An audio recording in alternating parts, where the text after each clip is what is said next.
Chapter 6 08:05 hours, January 11th, 2551 on the military calendar. Position: terminal velocity, high atmosphere over planet Ronkonkoma in the Gamma Novus system. Early wisps of trace gases laced along Hector's armor as Ronkonkoma's gravity pulled him towards the surface hundreds of kilometers below.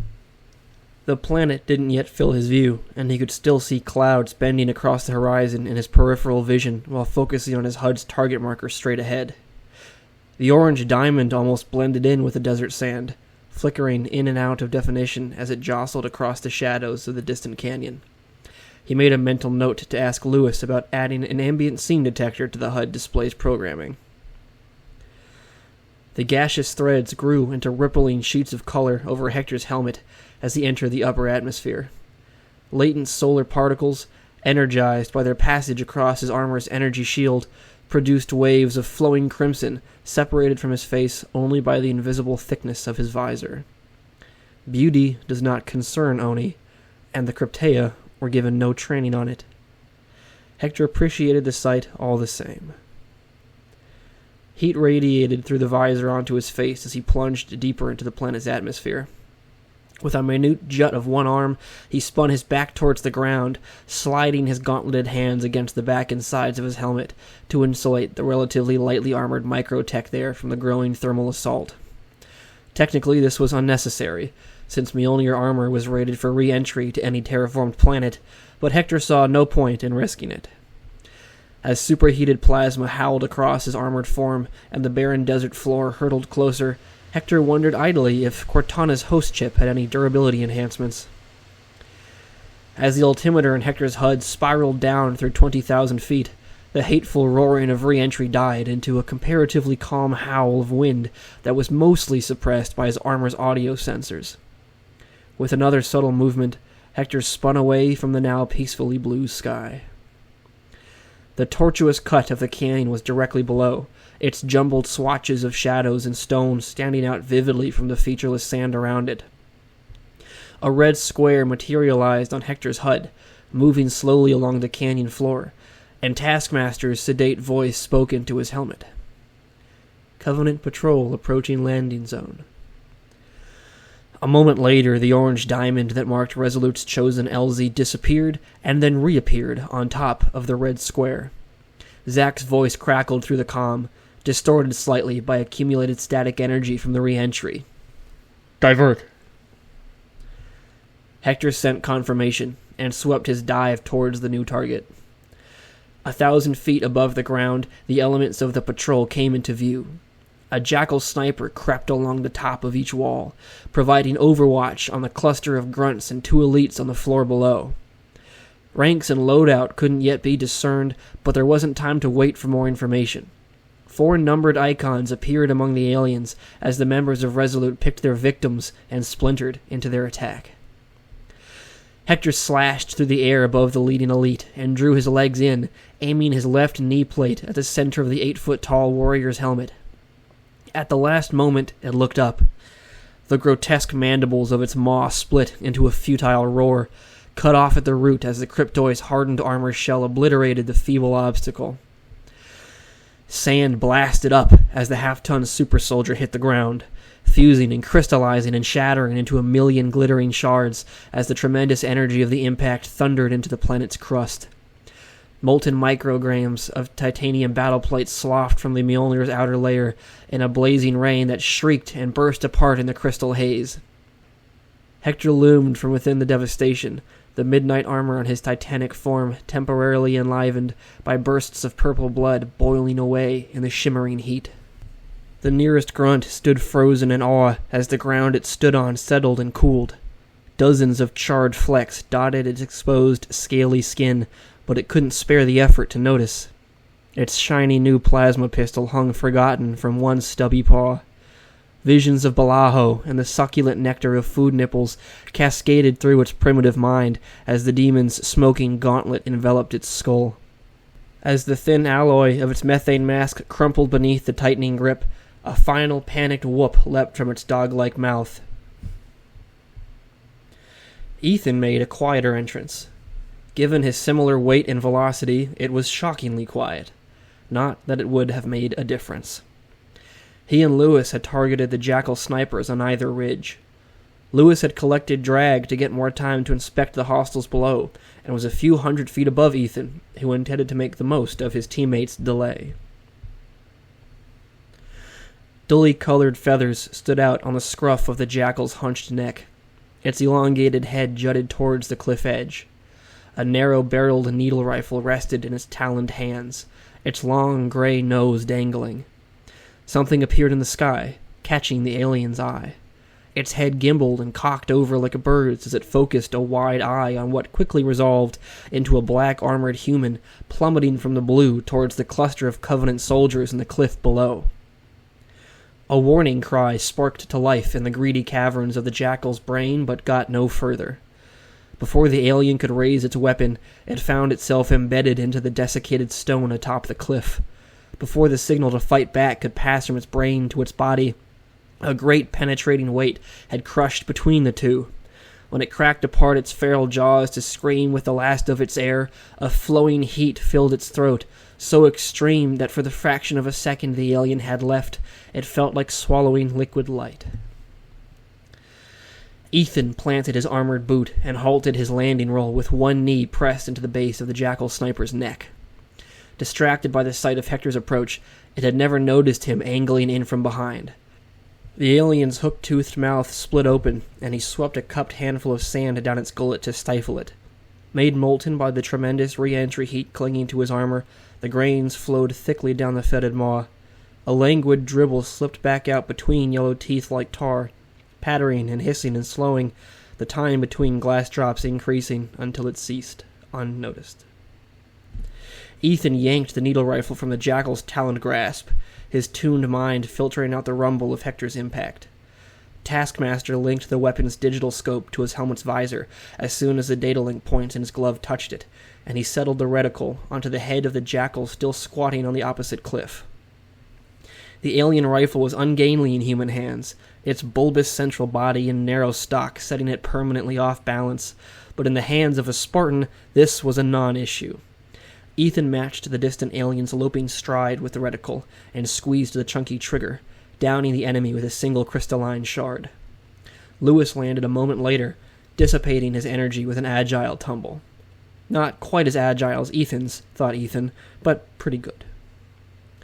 Ethan watched him through the scope, his body insisting on a return to action, but his mind resisting until its plan was complete. Lewis's visor blared silver light as it pivoted towards the needle rifle dropped in the fine sand atop the cliff by the Jackal Ethan had shot. Ethan waited until Lewis's hand had nearly closed around the weapon's grip before firing a second round through its barrel, functionally destroying it. Confident that Hector and Zack could handle the infantry in the canyon below, Ethan settled the scope back onto Lewis and watched the other Cryptoid's series of non-UNSC standard hand gestures appreciatively. Could use more intelligence, thought Ethan to himself. More like, could use a working gun.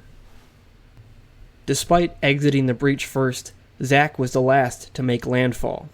He had splayed out to collect drag early, delaying as long as possible to collect more information on the enemy force before landing. A few hundred yards beneath him, the rest of Resolute touched down. First, Hector flattened the lead elite with a collision that Zack suspected, with some displeasure, the mining station's seismic array would pick up.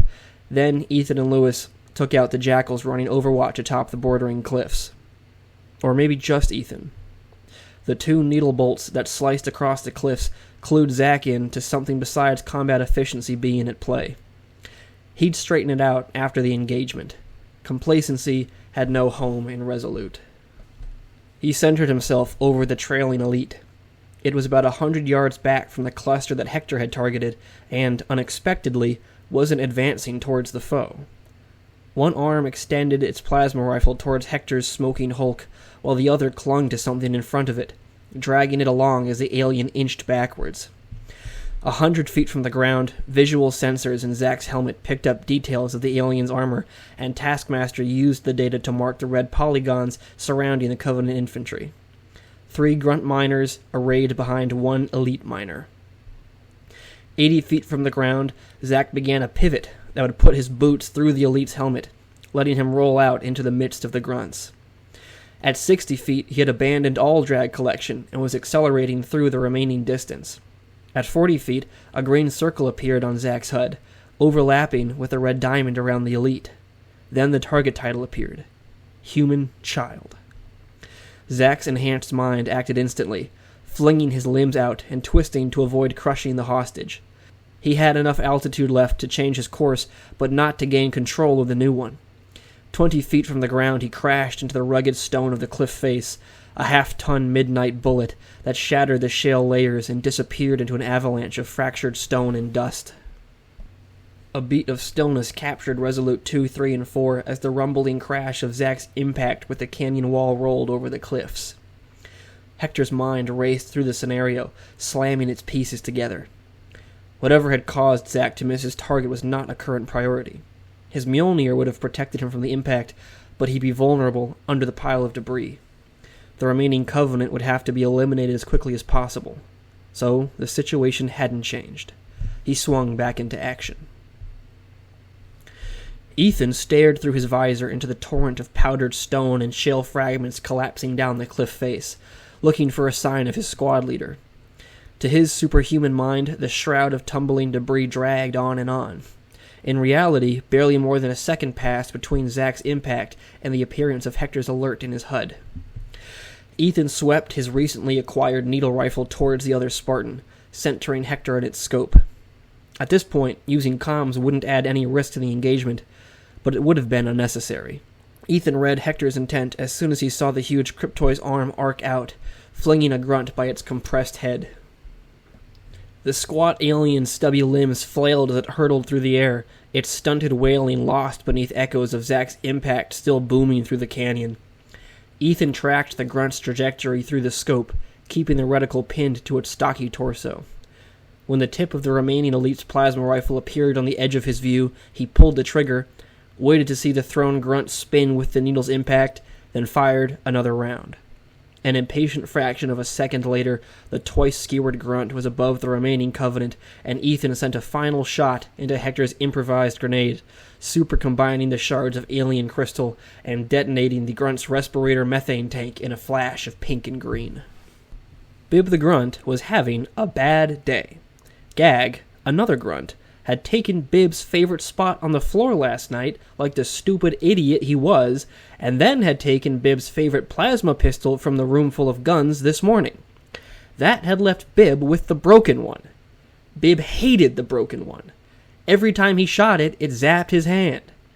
Bib valued his hands.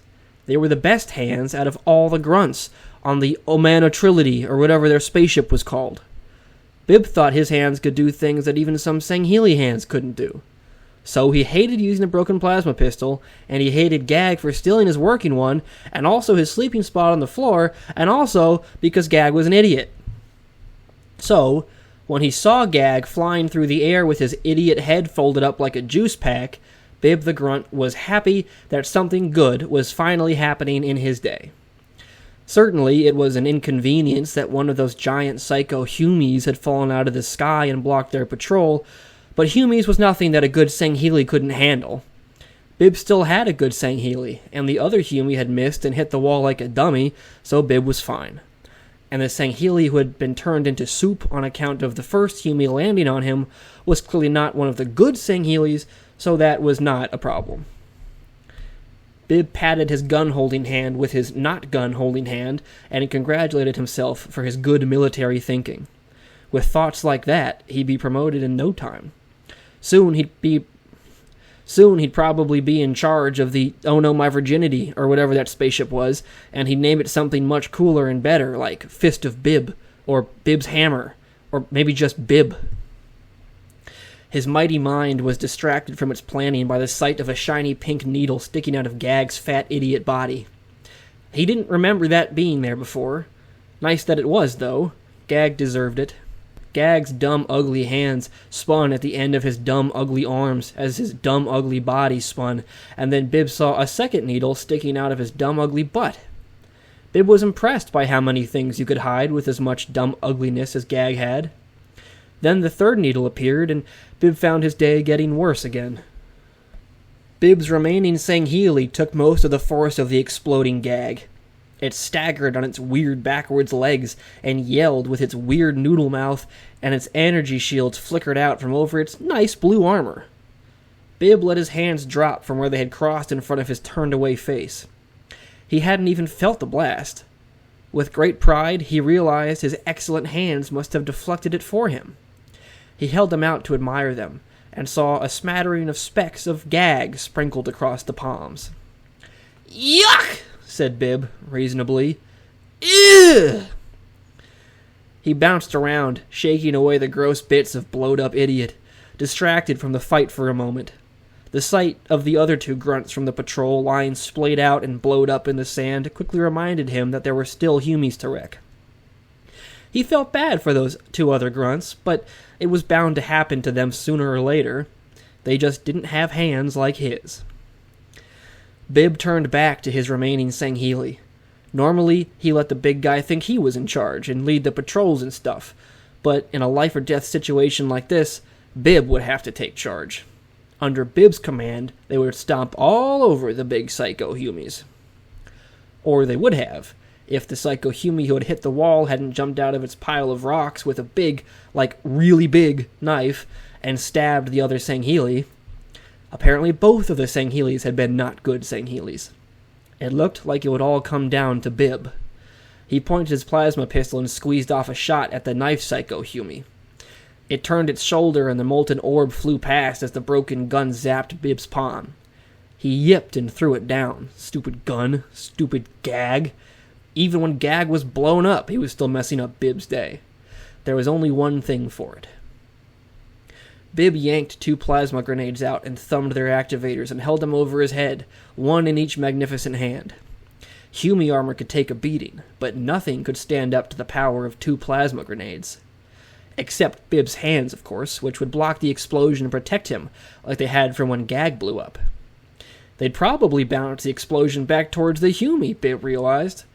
It would be like 4 grenades when he let them go off. That Humi was toast. He stomped into a run towards his victim, plasma grenades held out and humming, his mighty fingers holding down their delays. Bib had only gone a few steps when something hit him in the back of the head. Hard. "Youch!" he protested. A needle rifle bounced across the sand, its barrel bent, and an extra hole punched through it. "Stupid Humi!" deduced Bib. That was not how you were supposed to use a gun. He hadn't seen who threw it, but it had to be a Humi. Typical dumb Humi. Almost as dumb as Gag. He rubbed the back of his head. The knife Psycho hadn't moved. Must have accepted its fate when it saw Bib coming, thought Bib. Only smart thing a Humi could do in this situation. Good for him. A high whine pierced the air, and it occurred to Bib that his head-rubbing hand had been a grenade-holding hand a second ago. "Oh no!" wailed Bib, and before he could put his mighty hands between himself and the grenade, he disappeared into a final double plasma blast.